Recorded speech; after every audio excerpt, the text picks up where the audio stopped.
हनुमान जी की अदालत, रीवा की चमत्कारी सच्ची घटना। रीवा मध्य प्रदेश की पावन धरती। यहाँ स्थित है एक ऐसा मंदिर जहाँ न कोई जज बैठता है न कोई वकील, लेकिन न्याय होता है, और वो भी बिना किसी पक्षपात के।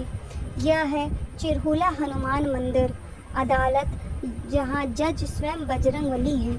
मान्यता है कि इस मंदिर में हर मंगलवार और शनिवार हनुमान जी स्वयं न्यायाधीश के रूप में प्रकट होते हैं। भक्त अपनी समस्याएं, विवाद या मानसिक संताप लेकर आते हैं और हनुमान जी के चरणों में सिर नवाकर उनसे न्याय की प्रार्थना करते हैं। लेकिन यह कोई साधारण मंदिर नहीं, यह न्याय की 3 सीढ़ियां में सबसे ऊंचा हाई कोर्ट माना जाता है। रामसागर मंदिर हनुमान जी का जिला न्यायालय, चिरहुला मंदिर हाई कोर्ट, तीसरा मंदिर सुप्रीम कोर्ट, जहां अंतिम निर्णय होता है। ये तीनों मंदिर एक ही दिशा में स्थित हैं, मानो कानूनी न्याय व्यवस्था का दिव्य रूप बन गए हों। एक भक्त की सच्ची कथा। रीवा की एक विधवा महिला थी, कल्याणी। उसका पति खेत विवाद में मारा गया था और हत्या का दोष उसी के देवर पर था। पुलिस में रिपोर्ट हुई, पर देवर ने सबूत मिटा दिया। कोर्ट में मामला चला, लेकिन आरोपी बरी हो गया। कल्याणी टूटी, लेकिन एक दिन किसी ने कहा, चिरहुला चलो, वहाँ न्याय देर से नहीं सीधे मिलता है। वह शनिवार को मंदिर पहुंची, सिर पर सिंदूर की डिबिया, हाथों में तस्वीर और आंखों में आंसू। उसने चुपचाप हनुमान जी के चरणों में अपने दुख की अर्जी रख दी, बिना शब्दों के, बस मन की पुकार से।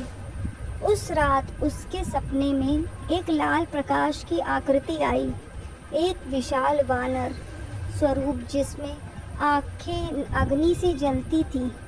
आवाज आई, कल्याणी, तू सत्यव्रती है, न्याय तुझसे दूर नहीं। जा, कल तेरे देवर के घर छापा पड़ेगा और सत्य सामने आ जाएगा। अगले ही दिन पुलिस को अनजान कॉल मिली। चिरहुला तालाब के पास झाड़ियों में हत्या में इस्तेमाल हथियार और खून से सना कुर्ता बरामद हुआ। मामला दोबारा खुला, देवर गिरफ्तार हुआ और कल्याणी को न्याय मिला। उसने उसी दिन मंदिर में रामचरितमानस का अखंड पाठ कराया और 500 गरीबों को भोजन कराया।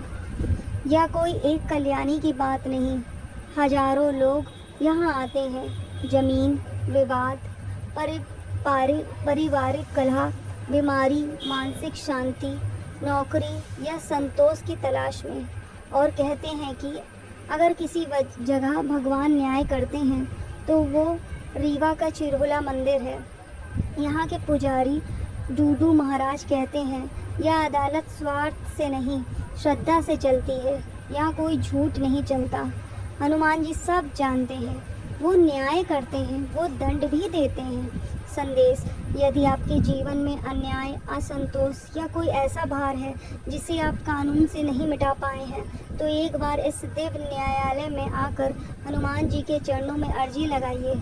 शायद वहाँ कोई कागज नहीं भरना पड़ेगा, लेकिन न्याय वहाँ भी मिलेगा, और वो भी ईश्वर का दिया हुआ।